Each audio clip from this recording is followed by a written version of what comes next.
Assalamu alaikum, dear students. Today my topic is about proto-industrialization and coming of factories in Europe. It is my second lecture regarding the chapter which is the age of industrialization. It is the fourth chapter of history.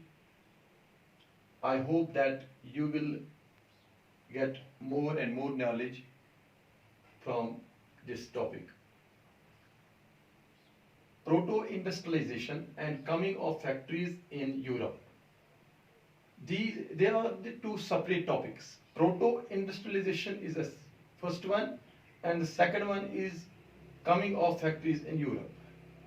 तो ये दो topic जो हैं इनको आज हम discuss करेंगे यहाँ पे.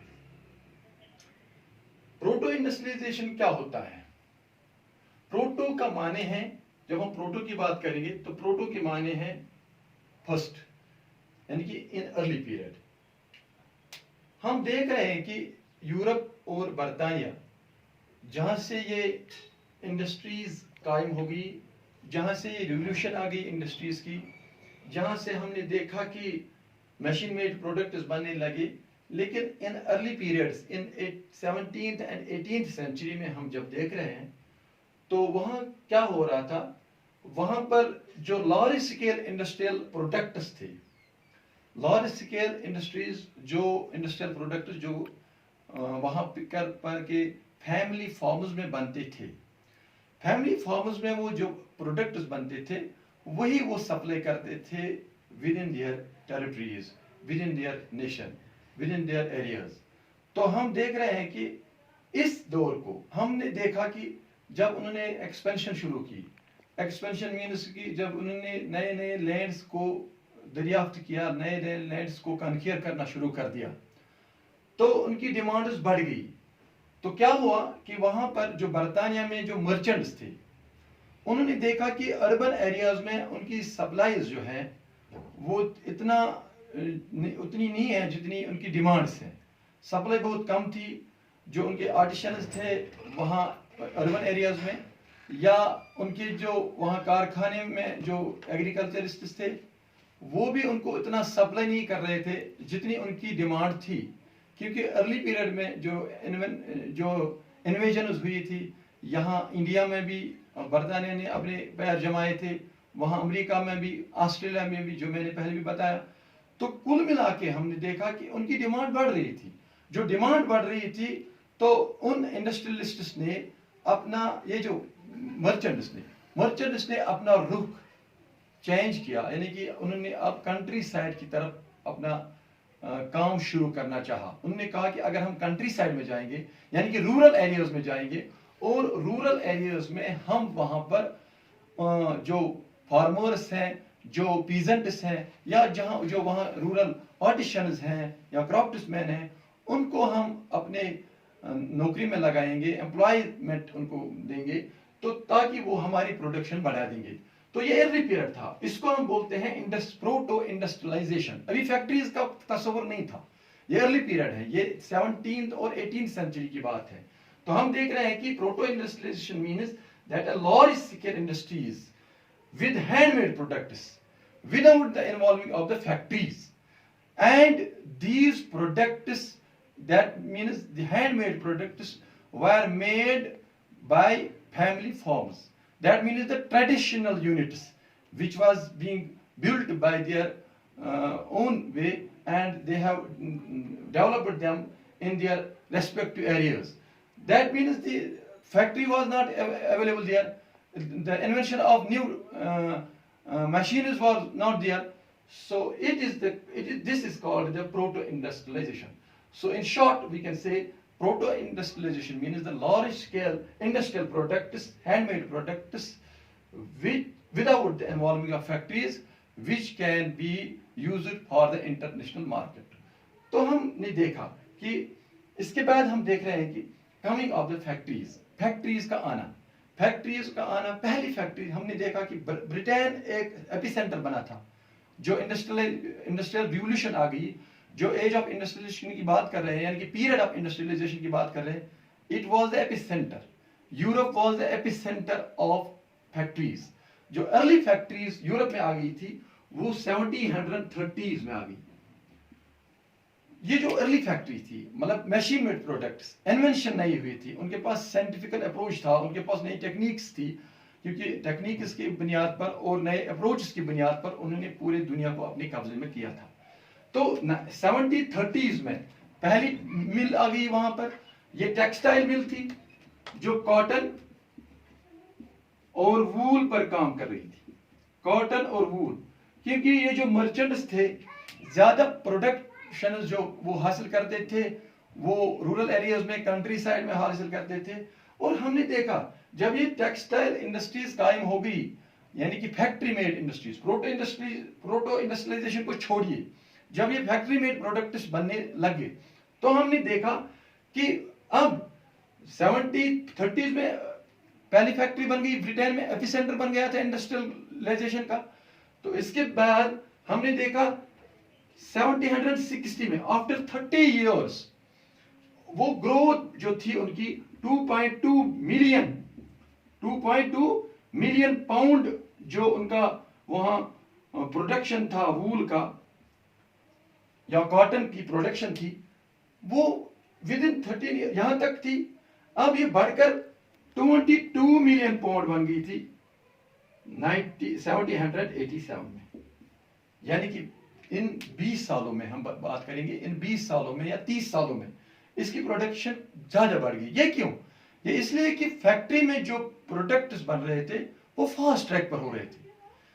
आपको ये बात समझ में आनी चाहिए कि जो हैंडमेड प्रोडक्ट्स होते हैं, जैसे हम अपनी बात करेंगे, हम यहाँ पर कॉर्पेट बनाते थे, कॉर्पेट घरों में बनाते थे, बहुत ही अच्छा कॉर्पेट बनता था, लेकिन हैंडमेड था, हैंडलूम्स पर बनाते थे, पावर मिल्स का कंसेप्ट नहीं था। और इसके बाद हम देख रहे हैं कि वहां उसको ज्यादा टाइम लग जाता था। लेकिन जब पावर मिल्स आ गई, जब ये हमने देखा कि हैंडलूम की जगह पावर मिल्स ने ले ली, तो वहां पर कन्वीनियंट बन गया, प्रोडक्ट्स कन्वीनियंट बन गए, प्रोडक्ट्स ज्यादा तादाद में बनने लगे।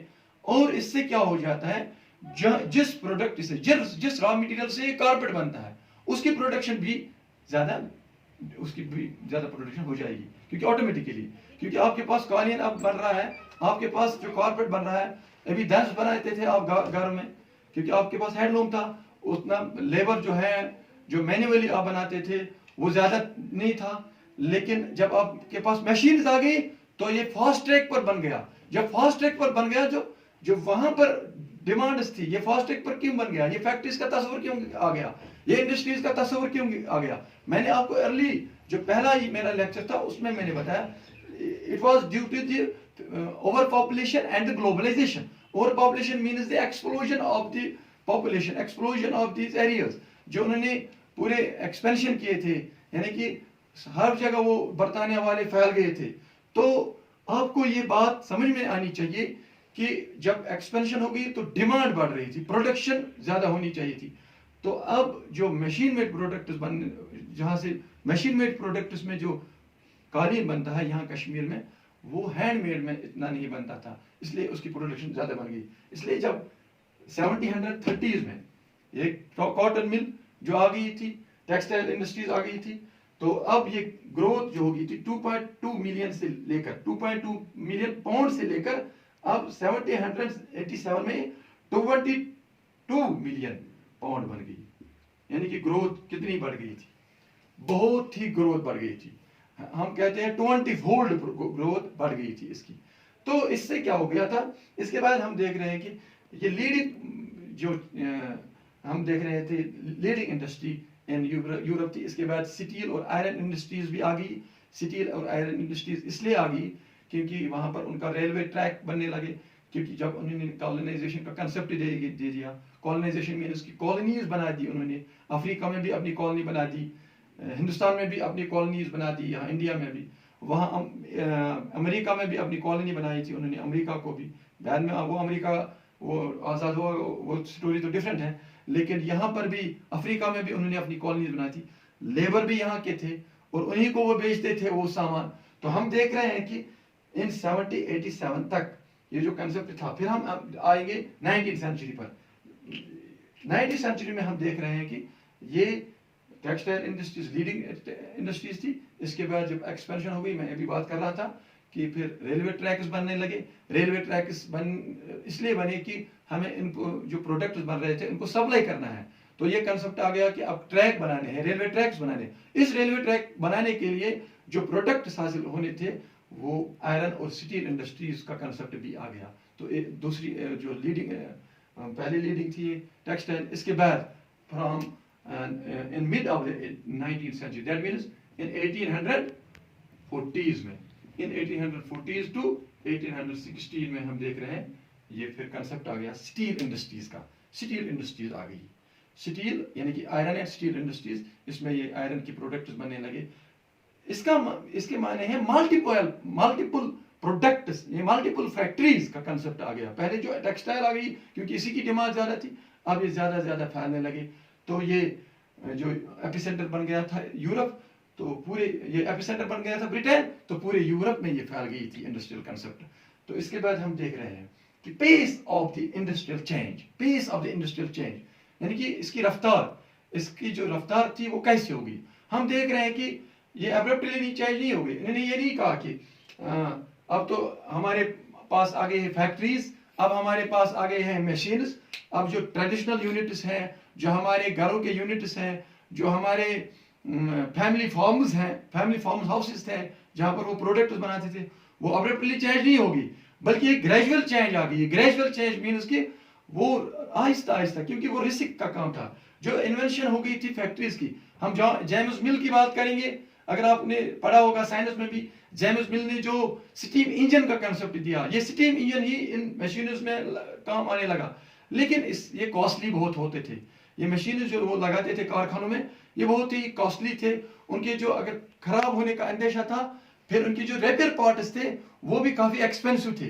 तो ये रिस्क का काम था। दूसरा ये था कि स्किल्ड लेबर्स का होना जरूरी था, क्योंकि जो ये मशीन चलाता था वहां पर वो वर्कर नहीं चलेगा जो वर्कर अभी घरों में काम कर रहा था, आपके